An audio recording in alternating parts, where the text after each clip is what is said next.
కరీంనగర్ నుంచి తెలంగాణకి ఒక ఉద్యమానికి పురుటు కట్టింది. మీరు ఆంధ్ర నుంచి వచ్చారు, ఆంధ్ర ఆఫీసర్ అన్న ఫీలింగ్ ఏమైనా మీ మీద చూపించాను? పోలీస్ ఒకసారి యూనిఫామ్ వేసుకున్న తర్వాత అందరూ సమానంగానే ఉంటారు, అదే చెప్పారు. మీ మీద నాకు చెడు ఫీలింగ్ లేదు, మంచి లేదు, నార్మల్ న్యూట్రల్ ఉంటారు. సార్, తెలంగాణ టెరెన్స్ వేరు, ఆంధ్ర టెరెన్స్. ఒరిస్సా ఆంధ్రాలో వచ్చేది 98 degrees కనిపిస్తుంది, కొంచెం టఫ్ టెరెన్ కనిపిస్తుంది. మీరు దాన్ని ఏ విధంగా ఫేస్ చేస్తారు? మీకు ఈస్ట్ గోదావరి టెరైన్ వేరు, వైజాగ్ టెరైన్ వేరు, శ్రీకాకుళం విజయనగరం టెరైన్ వేరు అంతా. కాకపోతే దట్ ఈస్ కంటిన్యూస్ ప్రాసెస్. పోలీసుల్లో మనం చేయాలి, తప్పదు. సార్, బెటాలియన్లో మీకు బాగా మెమరీ బెటాలియన్ రావడం వల్ల నేను టెన్నిస్ బాగా నేర్చుకొని నేషనల్స్కి సెలెక్ట్ అవ్వడం. ఒకప్పుడు బాంబులు కట్టుకున్న ఆనగడ్లు అది ఫ్యాక్షనిజం ఎలా ఉంటుంది అని అంటే, ఎవరో ఒక లీడర్ అయ్యేదానికి 2 వర్గాల లీడర్స్ కింద వాళ్ళని వాడుకునేవాళ్ళు. పొలిటికల్ రైవాలిటీ కనిపిస్తుంది కదా మీకు? ఇంకా పొలిటికల్ రైవాలిటీ ఎవరివేరు లేదు. ఒకప్పుడు నాటు బాంబులు కట్టాలి, నేను చూద్దాం అనుకుంటే నేను నాటు బాంబులు చూసిన పరిస్థితి లేదు. గుంటూరు రూరల్లో ఎస్పీ గారు ఎప్పుడు ఫ్యాక్షన్ ఏరియా ఉంటారు, మిగతా ఏరియా అంతా కూడా అడ్మిన్ ఇస్తుంటారు. ఇది రూరల్ ఏంటంటే ఒక విచిత్రమైన పరిస్థితి. హెడ్ క్వార్టర్స్ ఏమో గుంటూరు అర్బన్లో ఉంటుంది. వీళ్ళ ఉద్యమాన్ని కంట్రోల్ చేసుకుంటే ఎక్కడ ఇన్సిడెంట్ కాకుండా చూసుకోవాల్సి వచ్చింది. సార్, మీరు అక్కడ ఉన్న టైంలోనే టీడీపీ ఆఫీస్ మీద దాడి జరగడానికి అవును, అంటే మీకు ఇంటిమేషన్ రాలేదు అప్పుడు? దాడి జరిగింది అన్న తర్వాత వెంటనే మేము హుటాహుటిని వెళ్ళాము. అంటే ఒక డీజీపీ ఆఫీస్ సమక్షంలోనే సమీపంలోనే జరగడం అనేది మనం అది అన్ఎక్స్పెక్టెడ్. ఇక్కడ మీరు పనిచేస్తున్న టైంలోనే అమలాపురం ఇష్యూ. నేను అమలాపురం ఇన్సిడెంట్ రోజు అక్కడే ఉన్నాను. అమలాపురంలో ఒక పెక్యులర్ కండిషన్. మీరు కలెక్టర్ ఆఫీస్ దగ్గర మీరు ఉన్నారు, వాళ్ళు కలెక్టర్ ఆఫీస్లోకి మీరు పర్మిషన్ ఇస్తున్నారు, ఒక 5 members 10 members వెళ్ళండి. కానీ ఎందుకంటే అందులో పోకుండా ఇంత వెళ్ళారు. వెళ్ళి వచ్చిన తర్వాత వీళ్ళు చెప్పినా వాళ్ళు వినటం లేదు. అంటే కొంతమంది తాగి ఉండి వాళ్ళే ప్రొవోక్ చేశారనేది వాస్తవం అంటారు. తాగి కూడా ఉన్నారు కొంతమంది. చక్రవర్తి గారు లిఫ్టింగ్ పార్టీయా లేదంటే కేసులు కట్టడం రిమైండ్ చేయడమా? రెండు. చక్రవర్తి గారు ఇంకొక ఆఫీసర్ ప్లేస్లోకి వెళ్ళి పనిచేస్తున్నప్పుడు మీ ప్లేస్లోకి ఎవరైనా వస్తే మీకు కలిగి ఉంటుంది? నేను డిఎస్పీకి ఉన్నప్పటి నుంచి ఇప్పుడు నా ఏరియాలోకి ఎవరైనా రావాలంటే నేను ఇష్టపడతాను. Welcome to crime diaries. ఈ వారం మన గెస్ట్ తెలంగాణ రాయలసీమలో పనిచేసి ప్రస్తుతం ఆంధ్రప్రదేశ్లో ఏలూరు అడిషనల్ ఎస్పీగా పనిచేస్తున్న ఓ ఆఫీసర్, పేరు కె చక్రవర్తి గారు. తెలంగాణలో అతని కెరీర్ ప్రారంభమైంది, తర్వాత రాష్ట్ర విభజన తర్వాత ప్రస్తుతం ఆంధ్రప్రదేశ్లో పనిచేస్తున్నారు.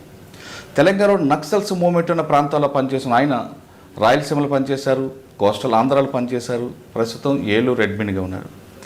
ఎక్కడ రప్చర్ ఉంటుందో, ఎక్కడ మాబ్ ఉంటుందో, ఎక్కడ లా అండ్ ఆర్డర్ ప్రాబ్లం ఉంటుందో ఆ ప్రాంతంలో ఆయన పంపిస్తుంటారు సీనియర్ ఆఫీసర్స్. ఆయన వెళ్ళిన తర్వాత దాన్ని కంట్రోల్ చేయడం అనేది ఆయన ప్రధాన బాధ్యత. ఇటీవల అమలాపురంలో జరిగిన ఇష్యూలో కూడా ఆయన్నే పంపించి ఆ లా అండ్ ఆర్డర్ ప్రాబ్లం లేకుండా ఆయన పంపించారు. లా అండ్ ఆర్డర్ ఎక్కడ ఇష్యూ వస్తుందో అక్కడికి చక్రవర్తి వెళ్ళిన తర్వాత దాన్ని ఏ విధంగా కంట్రోల్ చేస్తారు అనే విషయాలతో పాటు ఆయన ఇటీవల కాలంలో సెబ్ దీంట్లో పనిచేశారు, ఎటువంటి కేసులు చేశారనే విషయాన్ని సార్ అంటే తెలుసుకుందాం. సార్ నమస్తే అండి. నమస్తే. కె చక్రవర్తి గారు, ఇటీవల కాలంలో సెబ్తో పాటు అమలాపురంలో ఇష్యూ వచ్చినప్పుడు బ్లాక్ బ్రిడ్జ్, రెడ్ బ్రిడ్జ్ దగ్గర మీ మూవ్మెంట్ ఎక్కువగా కనపడడంతో మీరు మరొకసారి వెలుగులోకి వచ్చారండి. అంటే అంతకుముందు కూడా మీరు రంపచోడవరం ఆ ప్రాంతంలో ఉన్న టైంలో కాకుండా ఎక్కడ లా అండ్ ఆర్డర్ ప్రాబ్లం ఉందో ఆ ప్రాంతం పంపడం అనేది సీనియర్ ఆఫీసర్కి ఒక అలవాటుగా మారినట్టుగా కనిపిస్తుంది.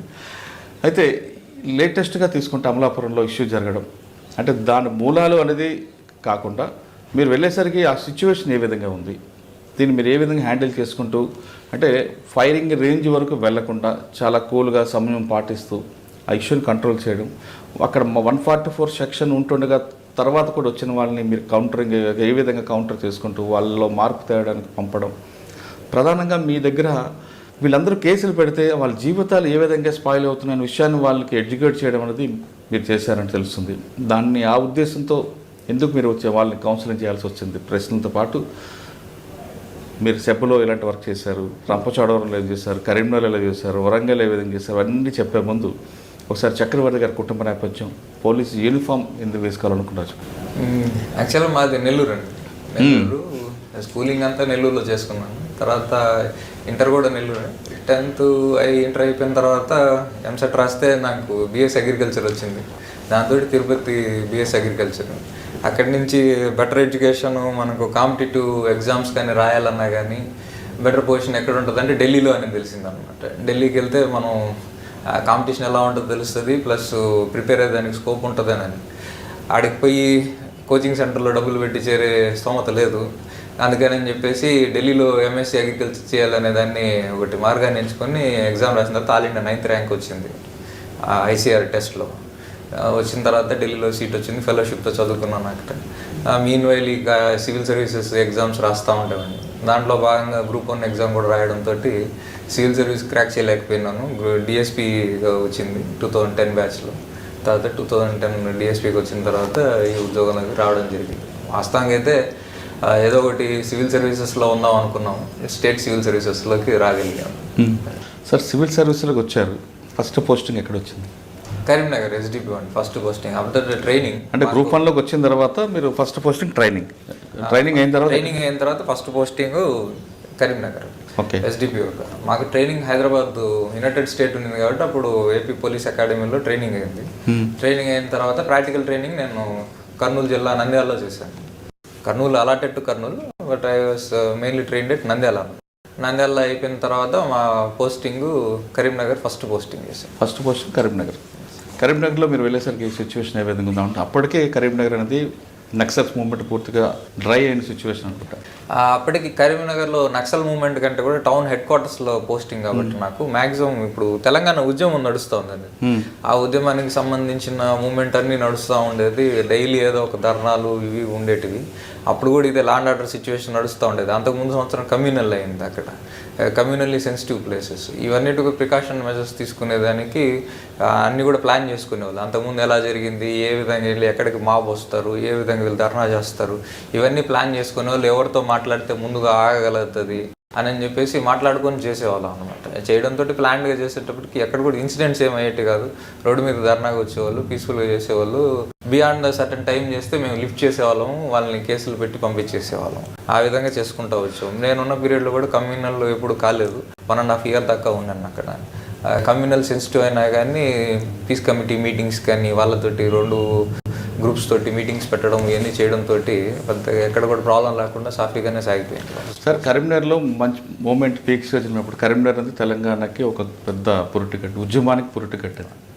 మీరు ఆంధ్ర నుంచి వచ్చారు, ఆంధ్ర ఆఫీసర్ అన్న ఫీలింగ్ ఏమైనా మీ మీద చూపించారా వాళ్ళు? మీరు అడిగిన ప్రశ్న అక్కడికి వెళ్ళంగానే అందరూ కూడా మీలాగే మీడియా మిత్రులు అప్పుడు కూడా అడిగారు, మీరు కావాలని ఇక్కడికి వచ్చినట్టున్నారు వేసేదానికి, ఉద్యమాన్ని అనగదొక్కేదానికి అని. అంటే మా పోలీసుల్లో ఒకటి ఉంటుంది, పోలీస్కి క్యాస్ట్ కానీ రీజన్ కానీ ఏ ఫీలింగ్స్ ఉండవు కమ్యూనిటీ అని అనేది. పోలీస్ ఒకసారి యూనిఫామ్ వేసుకున్న తర్వాత అందరూ సమానంగానే ఉంటారు. అదే చెప్పాను, నాకు ప్రాంతీయ భేదం నాకు లేదు, మీకు కూడా అవసరం లేదు. మీరు చేసుకోండి, నేను మాత్రం నా ఉద్యోగపరంగా చేస్తాను తప్ప నాకేమి ప్రాంతీయ తత్వం ఎక్కడా లేదు. మీ మీద నాకు చెడు ఫీలింగ్ లేదు, మంచి లేదు, నార్మల్ న్యూట్రల్గా ఉంటాను.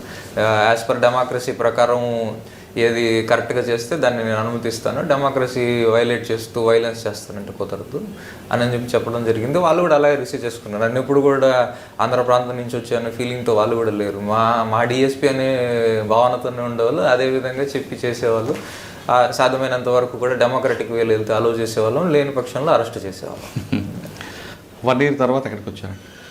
అప్పుడు మీకు కరీంనగర్ ఎస్పీ ఎవరండి? రవీంద్ర బాబు సార్. తర్వాత అదే కరీంనగర్ వరంగల్ సిపిగా చేశారు. రైట్. తర్వాత రిటైర్ అయ్యారు సార్. అవును. కరీంనగర్ తర్వాత ఎక్కడికి? మా బ్యాచ్కి ఒకటి ఏం జరిగిందంటే అండి, గ్రేహౌండ్స్ ట్రైనింగ్ కాలేదు అందరికి కూడా. గ్రేహౌండ్స్ ట్రైనింగ్ కూడా కంప్లీట్ చేసుకొని పోస్టింగ్ ఇస్తారు. మా టైంలో ఏంటంటే పోస్టింగ్స్ ఇచ్చేసారు. తర్వాత గ్రేహౌండ్స్ ట్రైనింగ్ పెండింగ్ ఉండేటప్పటికి మా బ్యాచ్లోనే 3 బ్యాచ్లుగా చేసి ట్రైనింగ్కి పంపించారు. దాంట్లో మేము 2వ బ్యాచ్లో మేము గ్రేహౌండ్స్ ట్రైనింగ్కి వెళ్ళాల్సి వచ్చింది. గ్రేహౌండ్స్ ట్రైనింగ్ అయిపోయిన తర్వాత ఈ సమైకాంధ్ర ఉద్యమము ఇవన్నీ నడుస్తూ ఉండడంతో ఆ టైంలో మాకు పోస్టింగ్స్ లేట్ అయినాయి, ట్రైనింగ్ అయిపోయి వెయిట్ చేయాల్సి వచ్చింది. ఇప్పుడు మీ గ్రే హౌండ్స్లో ఎక్కడ ట్రైనింగ్ వచ్చేసి 2 దగ్గర జరుగుతుందండి గ్రే హౌండ్స్ ఇప్పుడు కూడా. ఫస్ట్ బేసిక్ ట్రైనింగ్ వచ్చేసి హైదరాబాద్లో జరుగుతుంది, రెండోది ఓడి ట్రైనింగ్ వచ్చేసి వైజాగ్లో జరుగుతుంది. అక్కడ కూంబింగ్ అదే విధంగా ఉంటుంది అంటే మూమెంట్స్ అన్ని చేస్తూ ఉంటాము, ట్రైనింగ్లో ఇవన్నీ బాగా తిరుగుతూ ఉంటాం, వస్తూ ఉంటాయి, అన్ని రకాల అనుభవాలు అన్నీ కూడా చూసాము. అక్కడ ఏం నేర్చుకున్నారండి? ఎక్స్చేంజ్ ఆఫ్ ఫైల్స్ కనిపిస్తుంది అంటే ఇది మనకు ఇన్ఫర్మేషన్ బేస్డ్ ఉంటుందండి అంతా కూడా, చాలా ఇన్ఫర్మేషన్ బేస్డ్ టాక్ట్ఫుల్ ఆపరేషన్స్ ఉంటాయి. Trained and well trained people. Especially grounds is meant for only operations కాబట్టి ఫీల్డ్ ఆపరేషన్స్ ఉంటాయి. ఫీల్డ్ ఆపరేషన్స్ ఎలా చేయాలని ట్రైన్ చేస్తారు, ఆ ట్రైనింగ్ చేసిన దాని ప్రకారం ఫీల్డ్ ఎక్స్పీరియన్స్ కూడా ఉంటుంది. ప్రాక్టికల్గా మేము కూడా 1-2 ఆపరేషన్స్ కూడా వెళ్ళాము, చూసాము ఎలా ఉంటుంది అని అనేది. ఎందుకంటే సపోజ్ ఇప్పుడు వచ్చేసి గ్రూప్ కమాండర్ కానీ ఏదో ఒక పోస్టింగ్స్లో అక్కడ ఉన్నామని అంటే ఫీల్డ్లో ఎలా ఉండరు అనేది కూడా తెలుస్తుంది అనమాట, ఎలా ఆపరేషన్స్ చేస్తూ ఉంటారు. ఆల్ టైప్స్ ఆఫ్ టెరైన్స్ ఉంటాయి. మన టెరైన్ వైజాగ్ టెరైన్ వేరు, ఇప్పుడు తెలంగాణలో ఉండే టెరైన్ వేరు. ఆ టెరైన్ బట్టి ఆపరేషన్స్ ఎట్లా ప్లాన్ చేయాలి, ఎలా మూవ్మెంట్ చేయాలి అని అనేది నేర్చుకోవడం జరిగింది. సార్ టెరైన్స్ అనగా మీరు చెప్తున్నారు, తెలంగాణ టెరైన్స్ వేరు, మీరు చేసుకున్న ఆంధ్ర టెరైన్స్. ఆంధ్రాలో వచ్చేసి 90 degrees కనిపిస్తుంటుంది, కొంచెం టఫ్ టెరైన్ కనిపిస్తుంది. మీరు దాన్ని ఏ విధంగా? టెరైన్ మీకు ఈస్ట్ గోదావరి టెరైన్ వేరు, వైజాగ్ టెరైన్ వేరు, శ్రీకాకుళం విజయనగరం టెరైన్ వేరు. అంతా కూడా మీకు వైజాగ్ టెరైన్లో కొద్దిగా మూవ్మెంట్ చేసే అవకాశం ఉంటుంది. ఈస్ట్ గోదావరి టెరైన్ చాలా కాంప్లికేటెడ్గా ఉంటుంది. ఇవన్నీ కూడా వెళ్ళిన ఎక్స్పీరియన్స్ వెరైటీగా ఉంటుంది, చాలా అద్భుతంగా ఉంటుంది వెరైటీ ఫీలింగ్ కూడా. ఎందుకంటే పోయినంతసేపు దారి పొడుగున మనం నడుస్తూ పోతూ ఉంటే పైకి వెళ్ళే కొద్దీ ఈ ఆపరేషన్ ఒక పక్కన న్యాచురల్ బ్యూటీ చూసే అవకాశం అందరికీ రాదు. కొన్ని ప్లేసుల్లో టూరిస్టులు వెళ్ళాలని పరిస్థితుల్లోకి ప్రదేశాలకి మేము వెళ్ళి ఆ న్యాచురల్ క్లైమేట్ని ఎంజాయ్ చేసి అవి కూడా చేస్తుంటారు. మనం కొన్ని దగ్గరికి వెళ్తే పైనుంచి కొండ మీద మనం నించుకొని ఉంటే మేఘాల కింద కనిపిస్తుంటాయి, మేఘాల కింద ఊరు కనిపిస్తుంటుంది.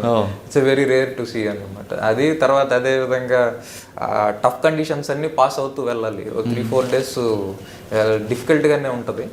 కాకపోతే దట్ ఈస్ కంటిన్యూస్ ప్రాసెస్. పోలీసులు మనం చేయాలి, తప్పదు, చేస్తేనే మన కంట్రోల్లో ఉంటాయి.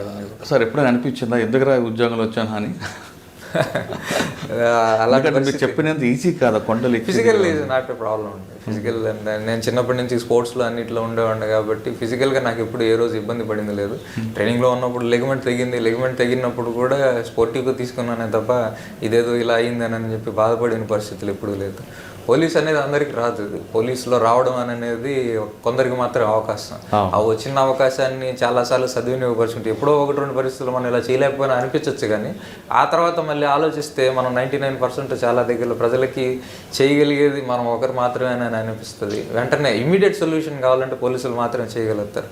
వెంటనే స్పాట్లో మనం వెళ్ళాము, అతనికి రెస్పాండ్ అయినాము, సాల్వ్ చేసామని అంటే అది లైఫ్స్ సేవ్ చేసే పరిస్థితులు ఉంటాయి, చాలా ప్రాపర్టీస్ సేవ్ చేసే పరిస్థితులు, చాలా సిచ్యువేషన్స్లో చాలా సేవ్ చేయగలుగుతాం. అది ఓన్లీ పోలీసే చేయగలుగుతారు. వేరే వాళ్ళు వెళితే ఆ మాబు ఆపలేరు, వీళ్ళు మాట వినరు. పోలీసుని చూస్తే మాత్రమే ఆపుతారు, పోలీసు మాత్రమే కంట్రోల్ చేయగలుగుతారు. అలాంటి అవకాశం వచ్చిందే కాబట్టి నేను ఆనందంగానే ఉన్నాను తప్ప బాధపడింది అయితే ఈ రోజు లేదు. ఓకే సార్, ట్రైనింగ్ అయిన తర్వాత ఎక్కడికి వచ్చారండి? గ్రే హౌండ్స్ అయిన తర్వాత ఇది సమయకేంద్ర ఉద్యమం నడుస్తుంది. ఆ తర్వాత కొద్దిగా టైం పట్టింది మాకు. మళ్ళీ నేను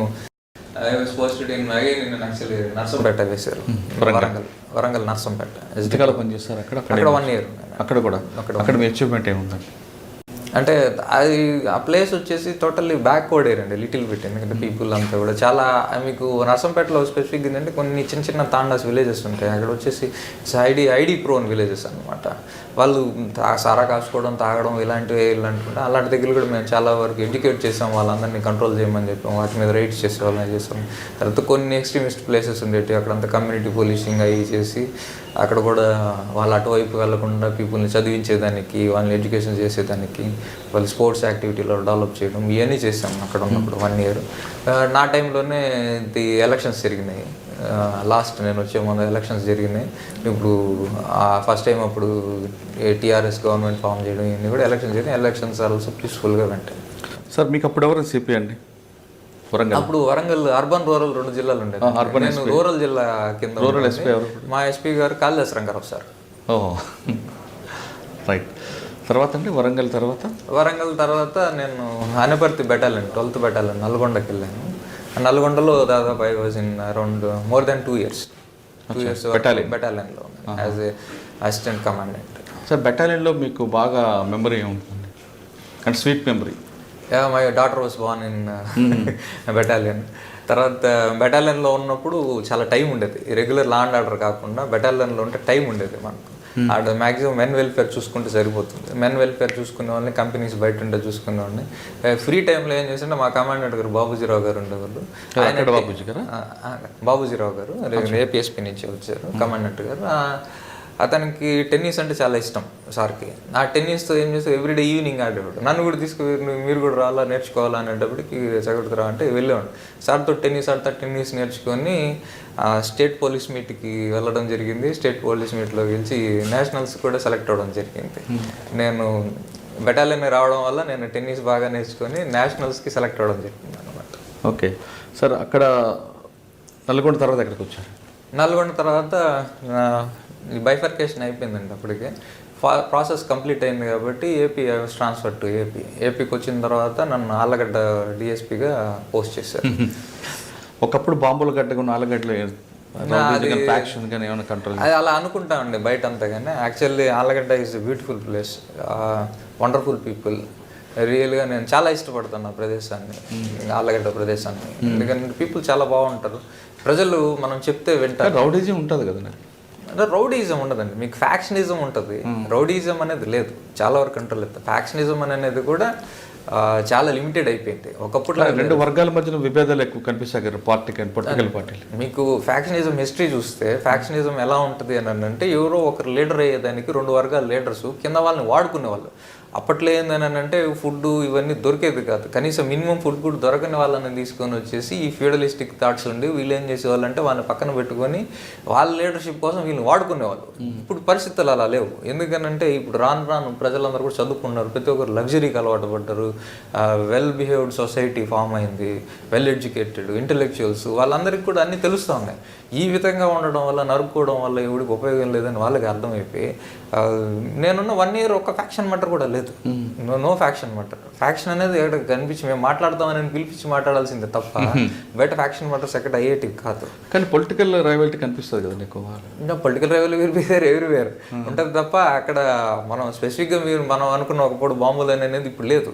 ఒకప్పుడు నాటు బాంబులు కట్టాలి. నేను చూద్దాం అనుకుంటే మీరు అడిగారు, నేను చూస్తాను వచ్చాను కదా ఇక్కడికి ఒకసారి నాటు బాంబు చూస్తామని అడిగితే అవి తయారు చేసే వాళ్ళు కూడా లేరు. ఇప్పుడు ఎవరు ఎక్కడ కనిపించినప్పుడు పంపించాను. మీకు ఒక్కడ కూడా చూపించలేదు వాళ్ళు? చూపించలేదు, లేదు. ఆ కల్చర్ లేదు, పోయిందండి. ఒకప్పుడు అయితే బకెట్లలో వేసుకొని తిరిగేవాళ్ళు. ఆ ఊరు మధ్యలో నా ఆఫీస్కి నుంచి కరెక్ట్గా 500 మీటర్ల దూరంలో బాంబులు పెట్టుకొని తిరిగేవాళ్ళు అంట. ఆ పరిస్థితి కూడా లేదు నేనున్నప్పుడు. ఆ చూద్దామనేది కూడా లేదు, ఆ కట్టేవాళ్ళు కూడా లేరు. ఒక చేతులు కట్టి ఎవడు ఏళ్ళు విరిగిపోయిన వాళ్ళని చూపించి ఇతను కట్టేవాడు తెగినాయంట ఏళ్ళు అనేవాళ్ళు తప్ప నేను నాటు బాంబులు చూసిన పరిస్థితి లేదా, ఎతికినా కూడా కనిపించలేదు. ఓకే, కానీ మిగతా కేసులను చూసారా?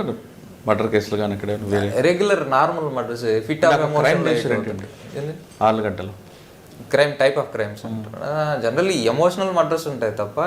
మీరున్న పీరియడ్లో నేనున్న పీరియడ్లో 1-2 ఎమోషనల్ మర్డర్స్ అయినాయి. తర్వాత వచ్చేసి మనకు జనరల్ మామూలు 323 ఇలాంటివి ఉంటాయి అంతే తప్ప చాలా పీస్ఫుల్ ప్లేస్ నా ప్లేస్. ఇప్పుడైతే one of the best place to do as a DSP అనమాట ఆళ్ళగడ్డ. ఎందుకంటే ఏమి ఉండవు. నంద్యాల జిల్లాలో the best DSP post Allagadda. Kurnool ఇప్పుడు నంద్యాల జిల్లాలో Allagadda is a good place. నేనున్న టైంలో మీరు అడిగారు కాబట్టి నేను ఎలక్షన్స్ జరిగినండి. నేను పోస్ట్ చేయడమే అప్పుడు నంద్యాల బై ఎలక్షన్స్ జరిగినాయి. ఆ గోస్పాడ్ అనేది వన్ ఆఫ్ ది మండల్ అన్నమాట నంద్యాల ఎలక్షన్స్. అప్పుడు గోస్పాడ్ కమ్స్ అండర్ ఆళ్ళగడ్డ డిఎస్పీకి ఉన్నప్పుడు సిరివెల్ల సర్కిల్లో గోస్పాడ్ ఉండేది. నాకు వచ్చిన ఫస్ట్ మంత్ అంతా కూడా నాకు ఆ గోస్పాడ్లో ఎలక్షన్స్ అయ్యే వరకు నేను జాయిన్ అయిన రోజే షెడ్యూల్ రిలీజ్ చేశారు. 1 month కూడా దాంతోనే గడిచిపోయింది, పీస్ఫుల్గా గడిచింది, చిన్న ఇన్సిడెంట్ కూడా లేదు. ఫ్రమ్ దెన్ ఆ ఎలక్షన్స్ కాడి నుంచి నేను ఉన్న రోజులు కూడా హ్యాపీగా గడిచింది తప్ప ఎక్కడ ఇన్సిడెంట్స్ ఏం కాలేదు. ఇంకా అడిగారు కాబట్టి ఆళ్ళగడ్డలో ఎందుకు నేను హ్యాపీగా ఉంటానంటే అహోబిలన్ లక్ష్మీ నరసింహస్వామి టెంపుల్ ఉంటుంది. టెంపుల్ ఈజ్ బ్యూటిఫుల్ అనమాట. ప్రతిదీ ఏ బందోబస్తు వచ్చినా ఏమొచ్చినా అక్కడికి వెళ్ళేవాళ్ళం. గుడి ఎలా ఉంటుంది అని అంటే అది మా ఫ్యామిలీదే అన్నట్టు ఉంటుంది. ఏ డిఎస్పీ గారు వెళ్ళినా కానీ అది వాళ్ళ గుడిలాగే అనిపిస్తుంది. ఎందుకంటే దేవుడు వస్తారు తీసుకొని ఇంటి వరకు తీసుకొని వస్తారు పల్లకీని కూడా. మీకు కల్చర్ చూస్తే అహోబిలం కల్చర్ ఎలా ఉంటుంది అని అంటే బ్రహ్మోత్సవాలు కళ్యాణానికి ముందర బ్రహ్మోత్సవాలకి 1 month ఊరు తిరుగుతా స్వామివారు వచ్చేసి విలేజ్ పోయి పిలుచుకొని వస్తాడు అనమాట అందరు నా కళ్యాణానికి రండి అని. ఆ ప్రాసెస్ జరిగేటప్పుడు ఆ పల్లకి తీసుకొని వచ్చి డిఎస్పీ గారి ఇంట్లో పెడతారు అనమాట. జస్ట్ ఫర్ ½ an hour ఉంటుంది, అందరూ వచ్చి చూసిపోతారు. అదేవిధంగా బ్రహ్మోత్సవాలు కానీ చాలా బాగుంటుంది. అహోబిలం ఒకటి అసెట్ మనకు ఏంటంటే spiritually it is also good అనమాట. అది తర్వాత ఇంకా ఎందుకంటే I was having good attachment with Allagadda.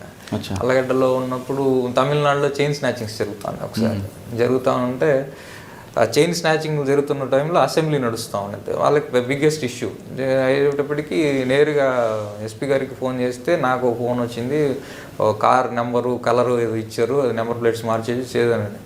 నా ఎస్ఐని టోల్ గేట్ కాడ పెట్టేసి నేను టైం ఎస్టిమేట్ చేసి క్యాలిక్యులేట్ చేసుకుంటే వాళ్ళు తిరుపతి కడప అన్నీ దాటుకొనేసి నా దగ్గరికి రావాలి. నేను టైం ఎస్టిమేట్ చేసుకొని ఈ టైం అని కరెక్ట్గా ఈ 10 minutes దొరుకుతారు చూడు బాబు అని చెప్పి నా ఎస్ఐకి చెప్పాను. ఆ ఎస్ఐ చాలా గట్టివాడు, చెప్పంగానే కరెక్ట్గా పొద్దున్నుంచి అలర్టుకున్నాడు. ఆ 10 minutes చెక్ చేస్తాడు, పట్టుకొని వచ్చేసాడు, రికవర్ చేస్తాడు. వెంటనే నాకు అక్కడి నుంచి కమిషనర్ గారు డీజీ గారు ఫోన్ చేసి చాలా బాగా చేస్తారు, wonderful, when ever come to Chennai please take our hospitality. Kadapa SP sorry Kurnool SP ఎవరు ఉన్నప్పుడు? గోపీనాథ్ జెట్టి గారు. ఓహో రైట్. తర్వాత అక్కడి నుంచి ప్రమోషన్ వచ్చిందండి. ప్రమోషన్ వచ్చింది, ఈస్ట్ గోదావరి అడిషనల్ ఎస్పీ ఆపరేషన్స్కి వెళ్ళిపోయాను. అక్కడికి ఇంకా అక్కడ ఈస్ట్ గోదావరి ఆపరేషన్స్ చేస్తాను 1 year. ఆపరేషన్లో ఒకటి రెగ్యులర్ జరుగుతుంటాయండి, అన్ని జరుగుతుంటాయి. కుమ్మింగ్ చేయడం, వేటాడడం, వెంటాడించడం, ఇన్ఫర్మేషన్ కలెక్ట్ చేసుకోవడం, టెరైన్ మీద ఐడియా ఉండడం, ఇవన్నీ అవి ప్రాసెస్ నడుస్తూ ఉంటాయి. బిగ్గెస్ట్ టఫ్ టాస్క్ ఏంటంటే elections. Conducting elections in agency area without any incident అనేది చాలా కష్టం. దానికోసం ప్లాన్ చేసుకోవాల్సి వచ్చింది. లాస్ట్ ఎలక్షన్స్ జరిగినప్పుడు నేను ఈస్ట్ గోదావరి ఆపరేషన్స్ అడిషనల్ ఎస్పీగా ఉన్నాను. అంతకుముందు జరిగినప్పుడు మాకు బార్డర్ ఏరియా అడ్డతెగలికి బార్డర్ ఏరియాలో పలకజీడి అని ఉంటుంది, కమ్స్ అండర్ వైజాగ్ రూరల్, కాకపోతే మాకు దగ్గర అది అడ్డతెగలికి. అడ్డతెగల నుంచి 5-6 kilometers ఉంటుంది. అక్కడ వాళ్ళు బూత్ క్యాప్చర్ చేసి బర్న్ చేశారు మావోయిస్ట్ అంతా. చేసేటప్పటికి ఈసారి నన్ను జరగకూడదు అని చెప్పేసి మా ఏరియాని చాలా అలర్ట్గా ఎక్స్క్లూజివ్గా అన్ని ఏరియాలు తిరగడం జరిగింది. అన్ని దగ్గర ప్లాన్ చేసుకున్నాము. సింగిల్ ఇన్సిడెంట్ కూడా కాకుండా విత్ ఇన్ టైము చేయగలుగుతున్నాము. సార్ మీరు రంపచోడవరం ఆ ప్రాంతంలో పనిచేశారు కాబట్టి ఒక ఇన్సిడెంట్ జరిగింది వాస్తవం. అక్కడ జరిగినప్పుడు నెక్స్ట్ టైం అది జరగకుండా ఒక ప్రికాషన్ తీసుకుంటారు. మీరు యాక్షన్ ప్లాన్ ఏం చేశారండి అక్కడ మీ ఏరియాలో జరగకుండా, పక్క ఏరియాలో జరగకుండా? I don't want reveal all those things. కాకపోతే మనం ప్లానింగ్ ఏంటంటే మూమెంట్ బట్టి ప్లాన్ చేసుకోవడము, ఎక్కడెక్కడ పార్టీస్ని పెట్టాలి. మీకు సఫిషియెంట్ ఫోర్స్ ఉందా అప్పుడు? ఎలక్షన్స్ ఫేజెస్ వైజ్ జరిగినాయి. ఫేజెస్ వైజ్ జరిగినప్పుడు మనకు ఫస్ట్ ఫేజ్లో జరిగింది. మాకు ఫస్ట్ ఫేజ్ జరిగినప్పుడు సఫిషియెంట్ ఫోర్స్ చేసుకోగలిగింది. అంటే మీరు వాళ్ళ సింపథైజర్ని ఐడెంటిఫై చేసుకుంటూ వాళ్ళని అరెస్టులు చేసుకుంటూ వెళ్ళారా, లేదు ఇన్ఫర్మేషన్ నెట్వర్క్ పెట్టుకుని వెళ్ళారా, లేదు కూంబింగ్ ఆపరేషన్ కంటిన్యూగా? Mainly it is based on information and operations. Okay, తర్వాత అండి అక్కడి నుంచి ఎలక్షన్స్ కంప్లీట్ అయిపోయిన తర్వాత గుంటూరు రూరల్ అడిషనల్ ఎస్పీ అడ్మిన్కి వెళ్ళాను. ఓకే, ఊర్లో విజయరావు గారు ఎస్పీ గారు ఊర్లో దిగంగానే చెలో ఆత్మకూరు ఈ ప్రోగ్రామ్స్ అన్నీ స్టార్ట్ అయ్యింది. ఊర్లో దిగగానే అమరావతి తర్వాత ఫస్ట్ చెలో ఆత్మకూరు అని చెప్పేసి పల్నాడు ఏరియాలోది కాల్పార్ చేసి ఒక కళ్యాణ మండపంలో వీళ్ళందరినీ నిర్వాసితులను తెచ్చి అక్కడ పెట్టి ఒక ఇష్యూస్ నడుస్తూ ఉండేది. పోయిన ఊర్లో దిగంగానే ఆ ఇష్యూ ఒక 10 రోజులు నడిచింది. 10 రోజులు సాల్వ్ చేయగలిగినాం. అష్యూరెన్స్ ఇచ్చాం, వెళ్ళిపోండి అక్కడికి, మేము చూసుకుంటాం అని చెప్పిన దాని ప్రకారం అక్కడి నుంచి అందరినీ తరలిచ్చాము. ఆ ఊర్లో వెళ్ళిన తర్వాత ఇన్సిడెంట్స్ లేకుండా చూసుకోగలిగినాం. దాంతో ఆ ఇష్యూ అక్కడికి క్లోజ్ అయిపోయింది. తర్వాత దాని మీద ఎంక్వైరీస్ హ్యూమన్ రైట్స్ అవి ఇవన్నీ జరిగిన వాటిలో వచ్చేసి it was proved nothing is there and we have done very well అని చెప్పేసి చెప్పడం జరిగింది. ఓకే, కమిషన్ రిపోర్ట్ కూడా. తర్వాత అంటే అక్కడ అమరావతి ఇష్యూ జరిగింది, కరోనా ఉంది. ఆ తర్వాత ఇంకా గుంటూరు అంటే ఎప్పుడు ఏదో ఒకటి ఉంటాయి. గుంటూరులో ఎవరున్నా బిజీగా ఉంటారు జనం. అంటే గుంటూరు రూరల్ కదా మీరు చేశారు. అంటే గుంటూరు రూరల్లో ఎస్పీ గారు ఎప్పుడు ఫ్రాక్షన్ ఏరియా ఉంటారు, మిగతా ఏరియా అంతా కూడా అడ్మిన్కి ఇస్తుంటారు. అంటే మొత్తానికి ఇష్యూస్ అయితే చాలా ఉన్నాయండి. అప్పుడు ఉండేటప్పటికి ఎస్పీ గారు నేను అందరం కూడా తిరిగి చేయాల్సి వచ్చేది. రూరల్లో ఏంటంటే ఒక విచిత్రమైన పరిస్థితి. హెడ్ క్వార్టర్స్ ఏమో గుంటూరు అర్బన్లో ఉంటుంది. మా లిమిట్స్ అంతా అవుట్ సైడ్ గుంటూరు అర్బన్ ఉంటుంది అనమాట.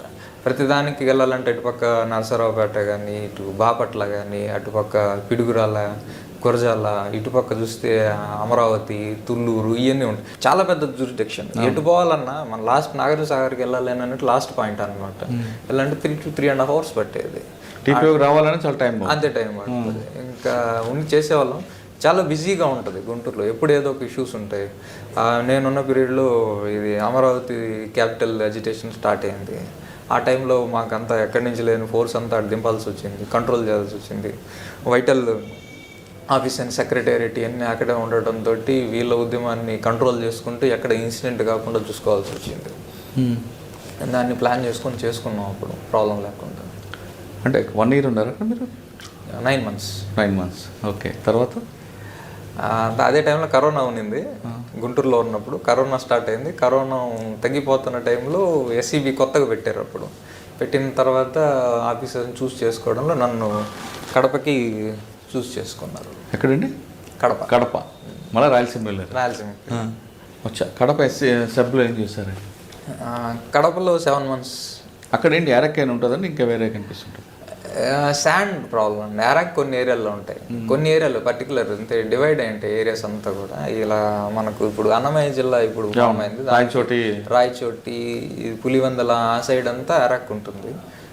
ఇటు పక్కనంతా మనకు శాండ్ అలాంటి ఉంటాయి. నది ఉన్న సైడ్ శాండ్ ప్రాబ్లం ఉంటుంది. అప్పుడు mainly focus on only 2 issues. ఒకటి శాండ్, ఇంకోటి వచ్చేసి ఇది ఐడి అరాక్. ఆ ఏరియాలో ఫోకస్ చేసేవాళ్ళం. శాండ్ ఏమో మనం ఇటు పక్కన చూసుకునే వాళ్ళం, ఈ నది పక్కన. మీ పీరియడ్లో ఎన్ని కేసులు అయి ఉంటాయండి? I don't remember exactly. చాలానే పెట్టాం సార్. కడప జిల్లాలో పనిచేస్తున్న టైంలో పొలిటికల్ ఇంటర్ఫరెన్స్ ఉండేది, పొలిటికల్ ప్రెజర్ ఏమైనా ఉండేదా సబ్లో కానీ? పొలిటికల్ ఎవరు కాల్ చేసేవాళ్ళు కాదంటే ఎవరు కూడా. ఎందుకంటే మాకు ఫ్రీ హ్యాండ్ ఉండేది. ఫ్రీ హ్యాండ్ చేయమని చెప్పేసి ఇది సీఎం గారు ఆలోచన, ఎస్సీబీ అనేది. మాకు ఫ్రీ హ్యాండ్ ఉండేది. మా ఆఫీసర్స్ కూడా Vineet sir, PhD Ramakrishna sir వీళ్ళు ఉండేవాళ్ళు. అప్పుడు ఫ్రీ హ్యాండ్ ఉండేది. చేసేవాళ్ళం, గట్టిగానే చేసేవాళ్ళం తప్ప పొలిటికల్ ఎవరు నాకైతే కాల్ చేసిన వాళ్ళు ఎవరు లేరు. డైరెక్ట్ కాల్ చేసిన వాళ్ళు. ఓకే. కడప తర్వాత ఎక్కడికి వచ్చారు? కడప తర్వాత నేను గుంటూరు అర్బన్ లా అండ్ ఆర్డర్కి అటాచ్మెంట్ మీదకి వచ్చాను. Look after duties. Law and order అని అంటే ఇంకా సీఎం గారి ఇంటి కాడ చూసుకున్నాం. Tadepalli mainly I was staying at తాడేపల్లిలో ఉండాలి. సీఎం గారి మూమెంట్, తర్వాత ఎక్సీఎం గారు పార్టీ ఆఫీసెస్ అన్నీ అక్కడే ఉండేటప్పటికి మెయిన్లీ సీఎం గారి మూమెంట్, సెక్యూరిటీ, ఆ రూట్స్ ఇవి చూసుకునే వాళ్ళం. అదే మెయిన్ బాధ్యత. అక్కడ దాదాపు 8 to 9 months ఉన్నాను. నెక్స్ట్ అండి ఏలూరుకి వచ్చాను. ఏలూరు వచ్చి 2 months అవుతుంది. 2 months. సార్ మీరు అక్కడ ఉన్న టైంలోనే టీడీపీ ఆఫీస్ మీద దాడి జరగడం అనేది? అవునండి. అవును. అంటే మీకు ఇంటిమేషన్ రాలేదు అప్పుడు? లేదు, మాకు అది దాడి జరిగింది అన్న తర్వాత వెంటనే మేము హుటాహుటిని వెళ్ళాము. వెళ్ళేటప్పటికి అంత డిస్పర్స్ అయిపోయినారు. తర్వాత రోడ్డు మీద ధర్నా చేశారు. తర్వాత 3 days దీక్ష జరిగితే అక్కడ అంత బందోబస్తు వేసుకొని ఇన్సిడెంట్ లేకుండా చూసుకున్నాం. అంటే ఒక డీజీపీ ఆఫీస్ సమక్షంలోనే సమీపంలోనే జరగడం అనేది అది అన్ఎక్స్పెక్టెడ్ అండి. అది దిస్ ఈస్ అన్ప్లాంట్. ఇప్పుడు కూడా అనుకుంటే జస్ట్ ఫిట్ ఆఫ్ ఎమోషనల్ అయినట్టు ఇవన్నీ కూడా తప్ప ప్లాంట్ అయితే మనకి ఇన్పుట్స్ వచ్చేస్తాయి. మనకు ట్రాన్స్పరెన్సీ ఎక్కడ లేదంటే ఎక్కడ అన్ఎక్స్పెక్టెడ్గా అంటే ఆ ఎమోషనల్కి వాళ్ళు రోడ్డు మీదకి వచ్చారు. రైట్. ఇక్కడికి వచ్చారు. ఇక్కడ మీరు పనిచేస్తున్న టైంలోనే అమలాపురం ఇష్యూ. మీరు అమలాపురం వెళ్ళగానే సిచ్యువేషన్ ఏ విధంగా?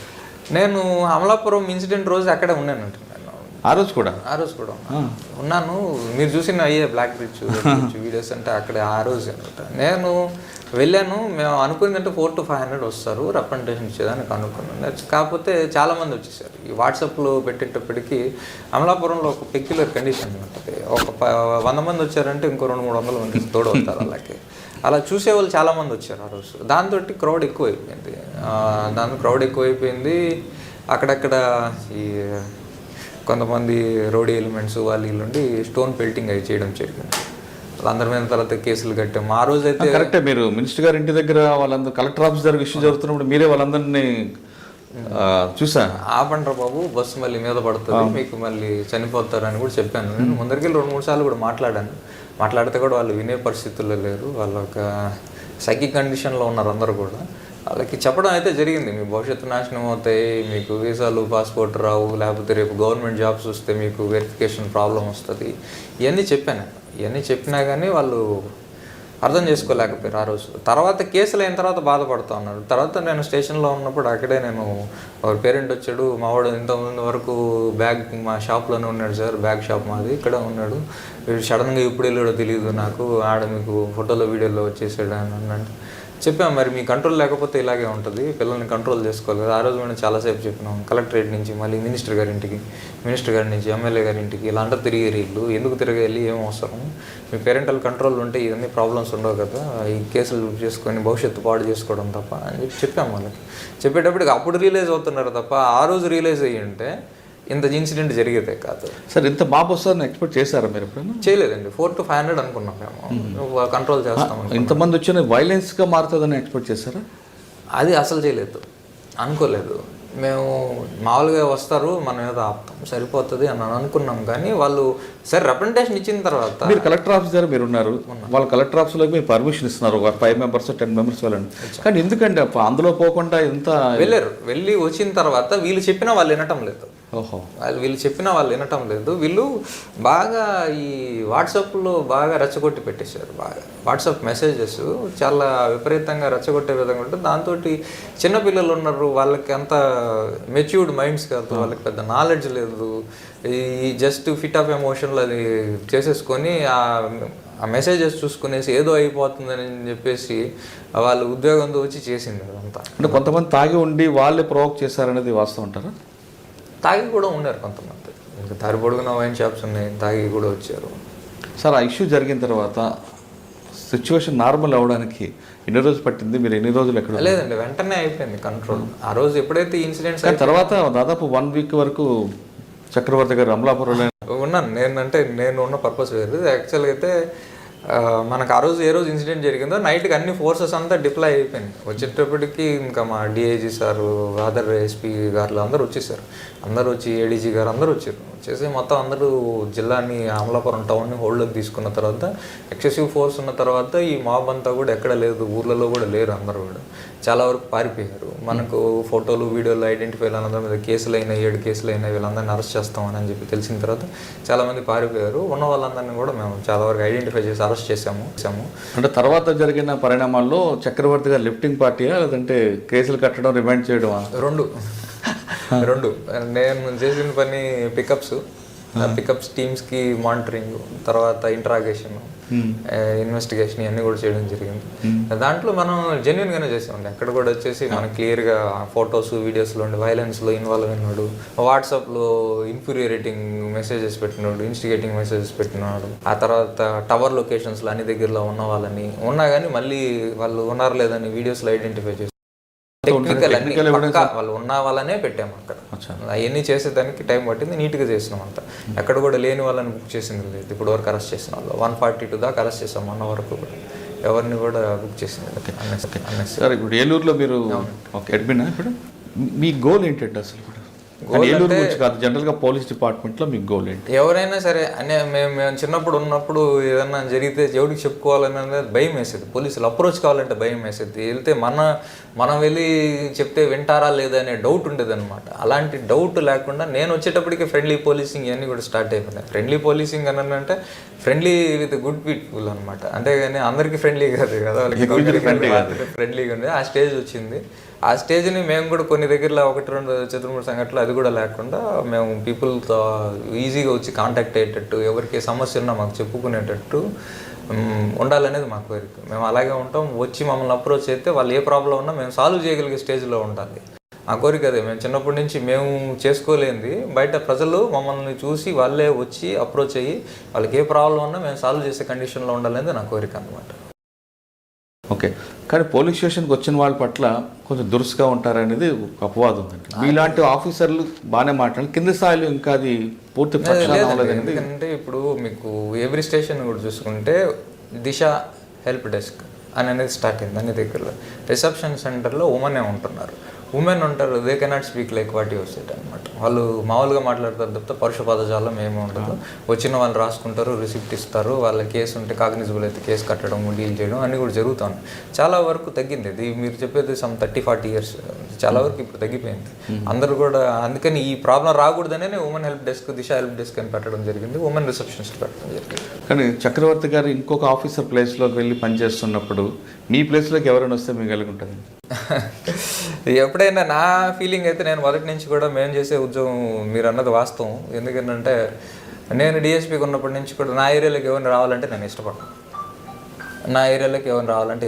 నా ప్లేస్లో నేనే చేసుకోవాలనుకుంటాను, ఏదన్నా నేను సాల్వ్ చేయాలనుకుంటాను తప్ప నా ప్లేస్లో ఇంకోరు వచ్చి చేశారు అని అంటే నా వర్త్లెస్ అనే ఫీలింగ్ వస్తుంది. ఐ మీన్ ఎఫిషియెంట్ ఆ స్టేజ్ తెచ్చుకోను. నా ప్లేస్లో మరి మీరు వెళ్తుంటారు కదా, జస్ట్ సపోర్ట్ చేస్తాను తప్ప మొత్తం నేను లాక్కున్నాను. సార్ ఫైనల్గా చెప్పండి, మీటింగ్ టైం అవుతున్నట్లుంది.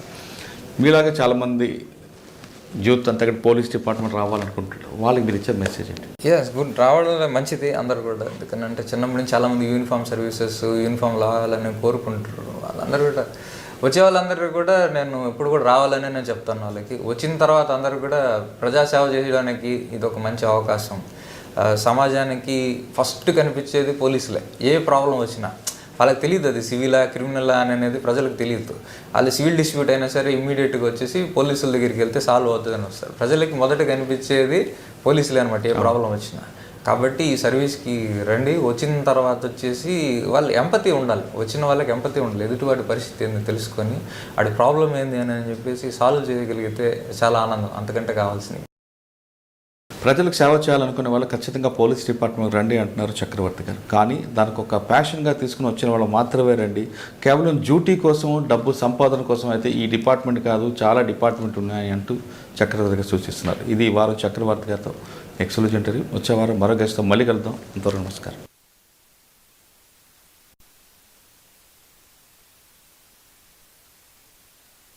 మీరు చూస్తున్నారు ఐ డ్రీమ్ న్యూస్ని. Please subscribe I dreams For more videos, subscribe. I Dream. Please subscribe for more videos. I dream. I dream. For more videos, Subscribe, I dream. Please subscribe. Subscribe I dream channel. Do subscribe. I dream. I dream ఛానల్ని subscribe చేయండి. Do watch I dream.